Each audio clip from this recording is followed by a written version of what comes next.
quiet holiday weekend in the small town of Morenci, Michigan, late November 2010.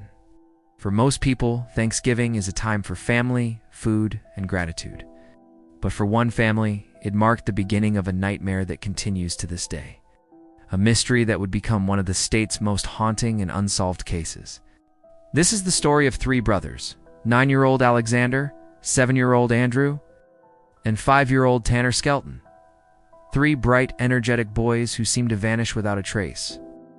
The week had started like any other holiday week. The boys were spending court-ordered time with their father, John Skelton.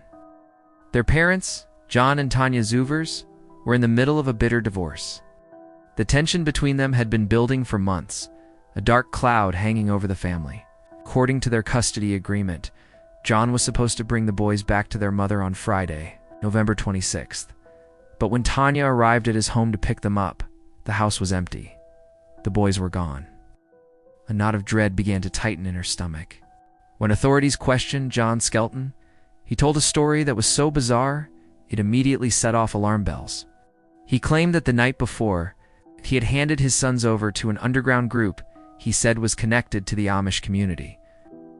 He insisted he did it to protect them from their mother, to keep them safe, but investigators knew something wasn't right. They sprang into action, contacting Amish communities all across Michigan and into neighboring states. Leaders were cooperative, but their answer was firm and unanimous. They knew nothing about the children. No one had taken them. Here was no secret network dedicated to hiding children. John Skelton's story was a complete fabrication, unraveled almost as quickly as he told it. The investigation then turned to John's home in Morenci. What police found inside only deepened the sense of dread. There were signs that something had gone terribly wrong. The evidence suggested the boys hadn't just packed a bag and left peacefully for a new life somewhere else. It pointed to distress, to a potential struggle. John Skelton's own actions were also drawing heavy suspicion. In the days leading up to the boys' disappearance, he had sent a series of deeply troubling text messages to Tanya. Messages that were essentially threats, warning her that she would never see her sons again. With his story debunked and his behavior under scrutiny, a massive search effort was launched. Volunteers and law enforcement scoured miles of woods, fields, rivers, and even landfills throughout Michigan and across the state line into Ohio.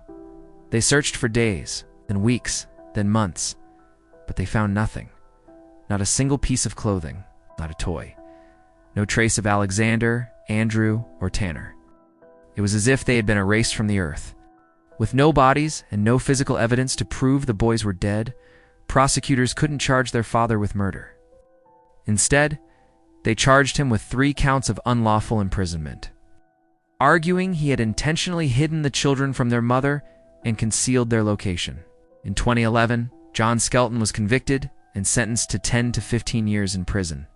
He was locked away, but he took the answer to the most important question with him. Where were the Skelton brothers?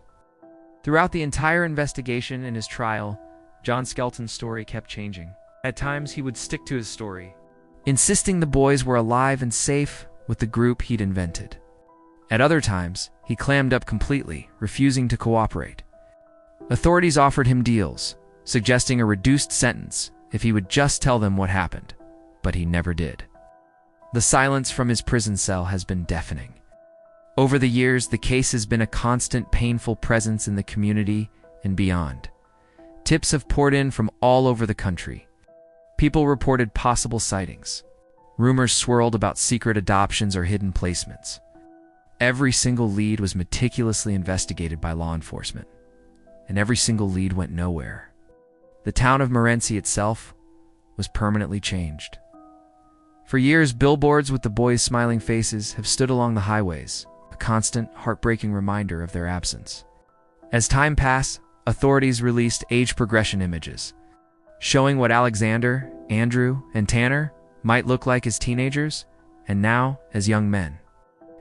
For their mother, Tanya Zuvers, the last decade has been a journey through an unimaginable hell. How do you mourn a child you can't be sure is gone?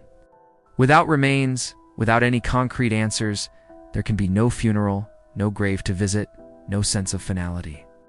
There is only a crushing uncertainty, a flicker of hope that refuses to die, mixed with the heavy weight of a grim reality. In 2020, John Skelton became eligible for parole, and the case was thrust back into the national spotlight. Tanya and prosecutors argued fiercely against his release. How could a man who refused to reveal what he did with his own children be allowed to walk free?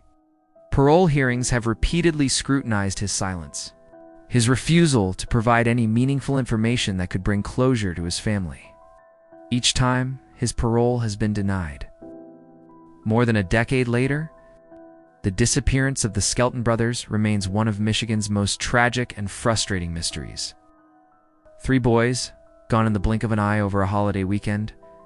There is no confirmed crime scene, no bodies. Only a father's shifting, unbelievable stories, and a silence that has stretched on for years. Many believe the truth is known only to one man, locked away in a prison cell. And until he decides to speak, the question will continue to echo across the years. What happened to Alexander, Andrew, and Tanner Skelton? Thank you for watching. If you have any information about this case, please contact the authorities. Please consider subscribing for more deep dives into complex cases. We'll see you in the next video.